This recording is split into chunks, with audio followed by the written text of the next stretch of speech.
Hi friends, എല്ലാവർക്കും മിഠായി പൊതിയിലേക്ക് സ്വാഗതം. ഇന്ന് SPC ദിനവുമായി ബന്ധപ്പെട്ട ക്വിസ് ചോദ്യങ്ങളാണ്. ഇതിനു മുന്നേ നമ്മളൊരു വീഡിയോ ഇട്ടിട്ടുണ്ടായിരുന്നു. ഇത് അതിന്റെ സെക്കൻഡ് പാർട്ടാണ്. അപ്പോൾ ഈ വീഡിയോ കാണുന്നതിന് മുമ്പ് ആ പാർട്ട് 1 കാണാൻ ശ്രമിക്കുക. അതിനുശേഷം മാത്രം ഈ വീഡിയോ കാണുക. അതുപോലെ തന്നെ ഞങ്ങളുടെ ഈ ചാനൽ സബ്സ്ക്രൈബ് ചെയ്തിട്ടില്ലെങ്കിൽ സബ്സ്ക്രൈബ് ചെയ്യുക. വീഡിയോ ഇഷ്ടപ്പെട്ടാൽ ലൈക്ക് ചെയ്യുക, മറ്റുള്ളവർക്ക് ഷെയർ ചെയ്ത് നൽകുക. ഞങ്ങളെ സപ്പോർട്ട് ചെയ്യാൻ ചാനലിൽ ജോയിൻ ചെയ്യുക. അതിനൊപ്പം ഹൈപ്പ് ചെയ്യാനുള്ള പുതിയൊരു അവസരവുമുണ്ട്. അപ്പോൾ ഹൈപ്പ് ചെയ്യാനും മറക്കണ്ട. എങ്കിൽ നമുക്ക് വീഡിയോയിലേക്ക് കിടക്കാം. ആദ്യത്തെ ചോദ്യം വളരെ സിമ്പിൾ ആയിട്ടുള്ള ഒരു ക്വസ്റ്റ്യനിൽ നിന്ന് തന്നെ തുടങ്ങാം. കേരള പോലീസിന്റെ ഹെഡ് ക്വാർട്ടേഴ്സ് ആയിട്ടുള്ള ജില്ല ഏതാണ്? അല്ലെങ്കിൽ കേരള പോലീസിന്റെ ഹെഡ് ക്വാർട്ടേഴ്സ് ഏതാണ്?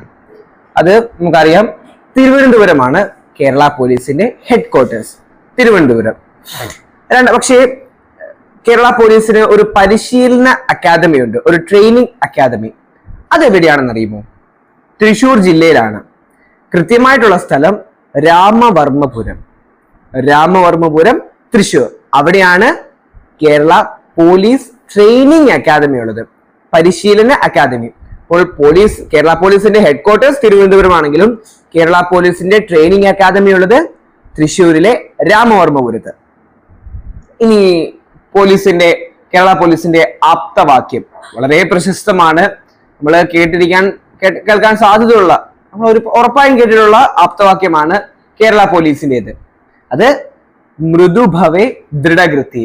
മൃദുഭവേ ദൃഢകൃത്യേ. കണ്ണൂർ സ്ക്വാഡിലൊക്കെ ഒരു പാട്ടുണ്ട് ഇത് തന്നെ. അപ്പം മൃദുഭവേ ദൃഢകൃത്യേ, അതാണ് കേരള പോലീസിന്റെ ആപ്തവാക്യം. അടുത്ത ചോദ്യം കേരളത്തിൽ നിലനിൽക്കുന്ന വളരെ പ്രധാനപ്പെട്ട ഒരു നിയമത്തെ കുറിച്ചാണ്. POCSO act. അതിന്റെ ഫുൾ ഫോം എന്താണ്? Protection of children from sexual offences. POCSO, protection of children from sexual offences.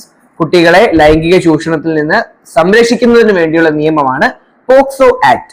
ഇനി അതുമായി ബന്ധപ്പെട്ട പ്രധാനപ്പെട്ട ചോദ്യം, ഏത് വർഷമാണ് ഇത് നിലവിൽ വന്നത്? ഈ നിയമം നിലവിൽ വന്ന വർഷം അത് 2012 ആണ്. ഏതാണ്? 2012. അപ്പൊ പോക്സോ എന്നതിന്റെ പൂർണ്ണ രൂപവും അത് നിലവിൽ വന്ന 2012 എന്ന വർഷവും ഓർത്തിരിക്കുക. അടുത്ത ചോദ്യം, നമ്മൾ ഒരു അപകടത്തിൽ പെടുകയാണെങ്കിൽ അല്ലെങ്കിൽ അടിയന്തര സാഹചര്യത്തിൽ പോലീസിനെ കോണ്ടാക്ട് ചെയ്യണമെങ്കിൽ അതിനായി ഇപ്പോൾ ദേശീയ തലത്തിൽ ഒരു കോമൺ ഹെൽപ്പ് ലൈൻ നമ്പർ ഉണ്ട്. അപകടത്തിൽ പെടുകയോ എമർജൻസി സിറ്റുവേഷൻസിലോ പോലീസിനെ ബന്ധപ്പെടാനുള്ള ദേശീയ തലത്തിലുള്ള ഒരു യൂണിഫൈഡ് ഹെൽപ്പ് ലൈൻ നമ്പർ. അത് ഏതാണ്? നമ്മൾ പരസ്യങ്ങളിലൊക്കെ നിരന്തരം കണ്ടുകൊണ്ടിരിക്കുന്ന ഹെൽപ്പ് ലൈൻ നമ്പറാണ് 112, 112. അതാണ് ഇപ്പോൾ യൂണിഫൈഡ് ആയിട്ടുള്ള കേരള പോലീസുമായി ബന്ധപ്പെടാനുള്ള ഹെൽപ്പ് ലൈൻ നമ്പർ 112. എല്ലാവർക്കും അറിയായിരിക്കും. ഇനി അടുത്തത് നമ്മൾ ചെറിയ ക്ലാസ്സിൽ തന്നെ പഠിക്കുന്ന കാര്യമാണ്. ഹൃദയസ്തംഭനമുണ്ടായ ഒരു വ്യക്തിക്ക് ഹൃദയസ്തംഭനം ഉണ്ടാകുന്നത് നമ്മൾ കണ്ടു എങ്കിൽ അദ്ദേഹത്തിന് ആദ്യം നൽകേണ്ടത് എന്താണ്? അദ്ദേഹത്തിന് നൽകേണ്ട ആദ്യത്തെ ഫസ്റ്റ് എയ്ഡ് എന്താണ്? CPR. എല്ലാവർക്കും അറിയാവുന്ന കാര്യമാണ്. അത് നൽകേണ്ടത് CPR ആണ്. ആ CPRന്റെ പൂർണ്ണ രൂപം, ഫുൾ ഫോം എന്താണെന്ന് അറിയുമോ? Cardio pulmonary resuscitation. CPR, cardio pulmonary resuscitation. അടുത്ത ചോദ്യം, സൈബർ കുറ്റകൃത്യങ്ങൾ. വളരെ വ്യാപകമായി കൊണ്ടിരിക്കുന്നതാണ് സൈബർ കുറ്റകൃത്യങ്ങൾ. അപ്പം ഇത്തരം സൈബർ കുറ്റകൃത്യങ്ങൾ തടയാനും ഇന്റർനെറ്റ് സുരക്ഷ ഉറപ്പാക്കുന്നതിന് വേണ്ടിയുമുള്ള കേരള പോലീസ് അടുത്ത് തുടങ്ങിയ ഒരു പദ്ധതിയുണ്ട്. പത്രങ്ങളിലൊക്കെ ഈ അടുത്ത് വ്യാപകമായി ഇതുമായി ബന്ധപ്പെട്ട വാർത്തകളും ഇതിന്റെ നിർദ്ദേശങ്ങളും ഒക്കെ ഉണ്ടായിരുന്നു.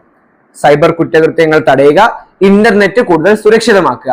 ഈ ലക്ഷ്യത്തോടെ കേരള പോലീസ് ഈ അടുത്ത് തുടങ്ങിയ പദ്ധതിയാണ് കിഡ് ഗ്ലോ. അതാണ് പദ്ധതി. കുട്ടികൾ കൂടുതൽ തിളങ്ങുന്ന, ഊർജ്ജസ്വലരാകുന്ന വ്യക്തികളായി മാറട്ടെ എന്ന ആശയം കൊണ്ടായിരിക്കും ആ പേര് വന്നത്. എന്തായാലും ഓർക്കുക, കേരള പോലീസ് പുതുതായി തുടങ്ങിയ സൈബർ തട്ടിപ്പിനെതിരെയുള്ള പദ്ധതി കിഡ് ഗ്ലോ. അടുത്ത സിമ്പിൾ ആയിട്ടുള്ള ഒരു ക്വസ്റ്റ്യൻ തന്നെയാണ്. ഇന്ത്യയിലെ വോട്ടവകാശം എത്ര വയസ്സുള്ളവർക്കാണ്, അല്ലെങ്കിൽ എത്ര വയസ്സുള്ളവർക്കാണ് ഇന്ത്യയിൽ വോട്ട് ചെയ്യാൻ സാധിക്കുന്നത്? അത് 18 വയസ്സാണ്. 18 ഇയേഴ്സ് ആണ് ഒരു വ്യക്തിയെ അഡൽട്ട് ആയിട്ട് നമ്മൾ കൺസിഡർ ചെയ്യുന്നത്. അപ്പൊ 18 ആണ് നമ്മുടെ വോട്ട് ചെയ്യാനുള്ള പ്രായം. അടുത്തതും ഒരു പ്രധാനപ്പെട്ട ചോദ്യം തന്നെയാണ്. പുകയില ഉൽപ്പന്നങ്ങളുടെ പരസ്യങ്ങളും വിപണനവും തടയാൻ ഇന്ത്യയിൽ ഒരു നിയമം നിലവിൽ വന്നിട്ടുണ്ട്.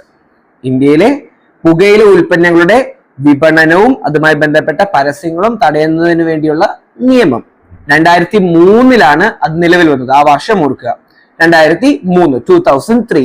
ആ നിയമം COTPA act, COTPA act, COTPA, COTPA act എന്നതാണ് ആ നിയമം. അത് ഇന്ത്യയില് പുകയില ഉൽപ്പന്നങ്ങളുടെ വിപണനവും അതുമായി ബന്ധപ്പെട്ട പരസ്യങ്ങളും തടയുന്നതിന് വേണ്ടിയുള്ള നിയമമാണ്. പേരെന്തായിരുന്നു? കോട്ട്പ എന്നതാണ് ആ നിയമത്തിന്റെ പേര്.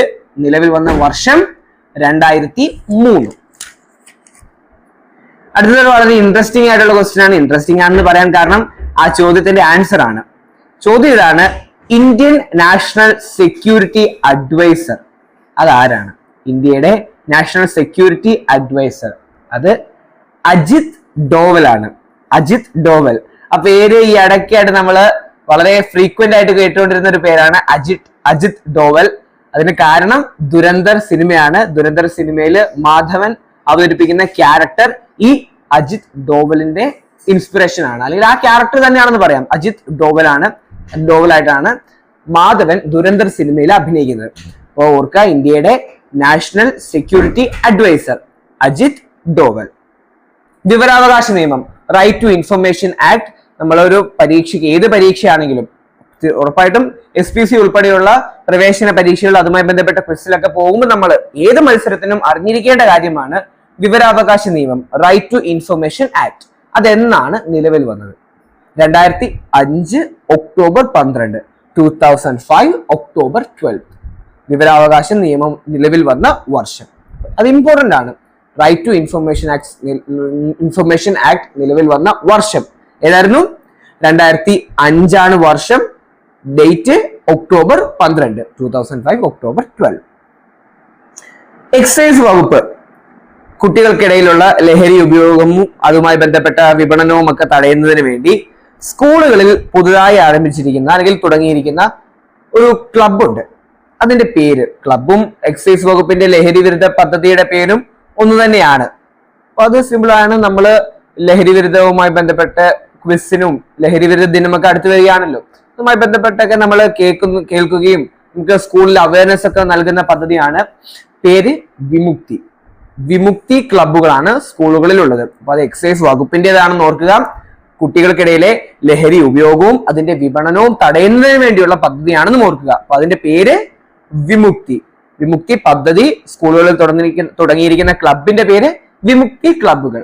ആ വിമുക്തി എന്ന പേരാണ് പഠിക്കേണ്ടത്. റോഡ് സുരക്ഷയുമായി ബന്ധപ്പെട്ട് നമ്മൾ കേൾക്കുന്ന ഒരു വാക്കാണ്, ഒരു പദപ്രയോഗമാണ് ഗോൾഡൻ അവർ. റോഡ് സുരക്ഷയിലെ ഗോൾഡൻ അവർ എന്താണ് സംഭവം എന്നറിയുമോ? അല്ലെങ്കിൽ റോഡ് സുരക്ഷയുമായി ബന്ധപ്പെട്ട ഗോൾഡൻ അവർ എന്ന് പറയുന്നത് എത്ര മണിക്കൂറാണ്? അത് ആദ്യത്തെ 1 മണിക്കൂറാണ്. സംഭവം റോഡിൽ ഒരു അപകടം സംഭവിച്ചുള്ള ഒരു ആക്സിഡന്റ്, എന്തെങ്കിലും തരത്തിൽ റോഡിൽ വാഹനാപകടം സംഭവിക്കുകയാണെങ്കിൽ ആദ്യത്തെ 1 മണിക്കൂറിനുള്ളിൽ തന്നെ ആ വ്യക്തിയെ ഹോസ്പിറ്റലിലേക്ക് എത്തിക്കുകയോ അദ്ദേഹത്തിന് ഫസ്റ്റ് എയ്ഡ് നൽകുകയോ അദ്ദേഹത്തെ ആ പരിക്കിൽ നിന്നൊക്കെ വിമുക്തനാക്കി അദ്ദേഹത്തിന് വേണ്ട എയ്ഡുകൾ, അദ്ദേഹത്തെ സുരക്ഷിതരാക്കുകയൊക്കെ ചെയ്യണം. അപ്പൊ ഏറ്റവും പ്രധാനപ്പെട്ട ഒരു റോഡ് അപകടം നടന്നാൽ ഏറ്റവും പ്രധാനപ്പെട്ടത് അതിനുശേഷമുള്ള ആദ്യത്തെ 1 മണിക്കൂറാണ്. അതുകൊണ്ടാണ് റോഡ് സുരക്ഷയുമായി ബന്ധപ്പെട്ട ഗോൾഡൻ അവർ അപകടം നടന്നതിന് ശേഷമുള്ള ആദ്യത്തെ 1 മണിക്കൂറാണെന്ന് പറയുന്നത്.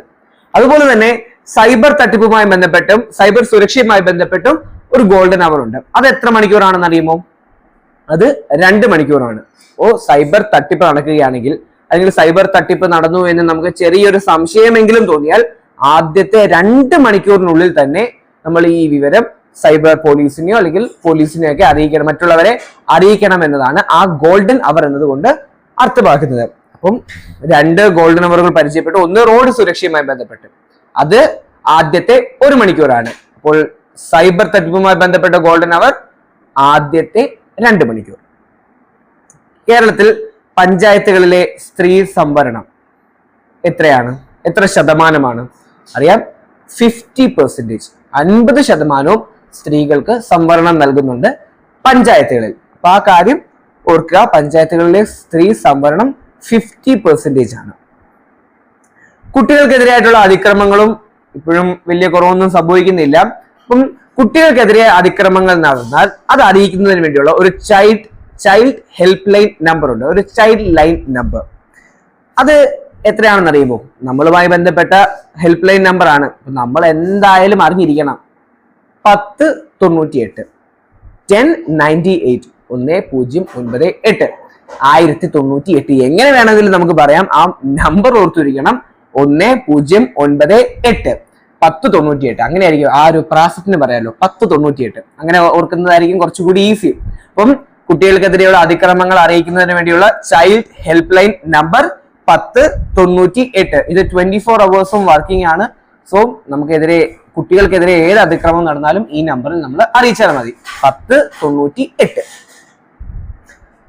അടുത്ത ചോദ്യം, ഭൂകമ്പം, പ്രളയം തുടങ്ങിയ പ്രകൃതി ദുരന്തങ്ങൾ ഉണ്ടാകുമ്പോൾ അടിയന്തര സുരക്ഷാ പ്രവർത്തനത്തിന് നേതൃത്വം നൽകുന്ന ദേശീയ ദുരന്ത പ്രതികരണ സേന.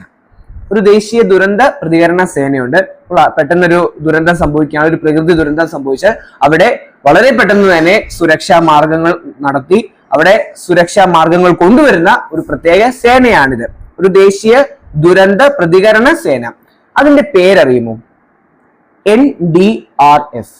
NDRF, അത് ഫുൾ ഫോം പഠിച്ചു വെക്കണം. National disaster response force. NDRF, national disaster response force. നമ്മൾ ആ ചോദ്യത്തിൽ തന്നെ നമുക്ക് ഉത്തരവുണ്ട്. ഒരു പ്രകൃതി ദുരന്തം സംഭവിക്കുമ്പോൾ അവിടെ വളരെ പെട്ടെന്ന് തന്നെ പ്രതികരണവുമായി വരുന്ന രക്ഷാ സേന, അതാണ് നമ്മൾ പഠിക്കേണ്ടത്. NDRF, national disaster response force. വളരെ സിമ്പിൾ ആണ്. അത് കണക്ട് ചെയ്ത് പഠിച്ചാൽ വളരെ എളുപ്പത്തിൽ തന്നെ നമുക്ക് ഓർത്തിരിക്കാവുന്നതാണ് NDRF. അപ്പൊ ആ ഫുൾ ഫോം ഏതായിരുന്നു? National disaster response force. ഇന്ത്യയിലെ സൈബർ കുറ്റകൃത്യം, ഡിജിറ്റൽ സുരക്ഷാ നിയന്ത്രണം തുടങ്ങിയ കാര്യങ്ങളൊക്കെ വളരെ പ്രധാനപ്പെട്ടതാണ്. അതുകൊണ്ട് തന്നെ അതുമായി ബന്ധപ്പെട്ട നമ്മൾ ഓർത്തിരിക്കേണ്ട ഒരു നിയമമുണ്ട്. സൈബർ കുറ്റകൃത്യങ്ങൾക്കെതിരെയും അതിന്റെ ദൂഷ്യവശങ്ങളെക്കുറിച്ചും അതിനെതിരെയുള്ള നിയമ നടപടികളെ കുറിച്ചും പറയുന്നതും അതുപോലെ തന്നെ ഡിജിറ്റൽ സുരക്ഷയുടെ കാര്യം പറയുന്നതുമായ ഒരു നിയമം, അത് IT Act 2000. IT Act 2000. ആ വർഷവും ഓർത്തു വെക്കണം, അതാണ് ഏറ്റവും പ്രധാനപ്പെട്ടത്. IT Act 2000 ഓർത്തിരിക്കേണ്ട പ്രധാനപ്പെട്ട നിയമങ്ങളിൽ ഒന്ന് തന്നെയാണ്. നമ്മുടെ സൈബർ കുറ്റകൃത്യങ്ങളെ കുറിച്ചുള്ള കാര്യങ്ങൾ പറയുന്നു, അതിനൊപ്പം തന്നെ ഡിജിറ്റൽ സുരക്ഷയുടെ കാര്യവും പറയുന്ന നിയമം IT Act 2000. നമ്മൾ നമ്മുടെ അവസാനത്തെ ക്വസ്റ്റ്യൻ എത്തിയിരിക്കുന്നു. ഏറ്റവും അവസാനത്തെ ചോദ്യം, വളരെ ബേസിക് ആയിട്ടുള്ള നമ്മൾ അറിഞ്ഞിരിക്കേണ്ട ക്വസ്റ്റ്യൻ. ഇന്ത്യൻ ഭരണഘടനയിൽ ഒരു മനുഷ്യന് ഫണ്ടമെന്റൽ റൈറ്റ്സ് നൽകുന്നുണ്ട്. അദ്ദേഹത്തിന്റെ ഇന്ത്യൻ ഭരണകൂടം സംരക്ഷിക്കേണ്ട, അദ്ദേഹത്തിന് ഉറപ്പുവരുത്തേണ്ട, ഒരു സിറ്റിസൺ ഉറപ്പുവരുത്തേണ്ട 6 മൗലികാവകാശങ്ങൾ. ഉത്തരം പറഞ്ഞുപോയി. ചോദ്യം അതായിരുന്നു, എത്ര മൗലികാവകാശങ്ങളായിരുന്നു എന്ന്. ആ ആവേശത്തിൽ അങ്ങ് ഉത്തരം പറഞ്ഞുപോയി. ചോദ്യം എന്തായിരുന്നു? എത്ര മൗലികാവകാശങ്ങളാണ് ഉള്ളതെന്നായിരുന്നു. ഉത്തരം ഞാൻ പറഞ്ഞുപോയി, 6. 6 ഫണ്ടമെന്റൽ റൈറ്റ്സ് ആണുള്ളത്. ഇമ്പോർട്ടന്റ് ആയിട്ട് നമ്മൾ അറിഞ്ഞിരിക്കേണ്ട ചോദ്യം തന്നെയാണ്. അപ്പൊ ഇത്രയുമാണ് SPC ക്വിസുമായി ബന്ധപ്പെട്ട് ഞങ്ങൾ തയ്യാറാക്കിയ ക്വസ്റ്റ്യൻസ്. ഇതെല്ലാം ഉറപ്പായും ചോദിക്കുമെന്നല്ല പറയുന്നത്, പക്ഷെ ഇതൊന്നും പഠിക്കാതെ പോകരുത്. ഫസ്റ്റ് പാർട്ടിൽ തന്നെ പറഞ്ഞ കാര്യമാണ് ഇപ്പോഴും പറയാനുള്ളത്. ഈ ചോദ്യങ്ങളൊക്കെ ഉറപ്പായും പഠിച്ചു വെക്കുക. ഒന്നെങ്കിൽ ഈ SPCയുടെ ക്വിസിന് അല്ലെങ്കിൽ മറ്റേതെങ്കിലും ക്വിസിന് തീർച്ചയായും നമുക്ക് ഉപകാരപ്പെടുന്ന, നമ്മൾ അറിഞ്ഞിരിക്കേണ്ട പ്രധാനപ്പെട്ട ബേസിക് ക്വസ്റ്റ്യൻസ് ആണ് നമ്മൾ ഇന്ന് ഡിസ്കസ് ചെയ്തത്. അപ്പോൾ ഇതുപോലുള്ള കൂടുതൽ വീഡിയോകളുമായി നമുക്ക് വീണ്ടും കാണാം.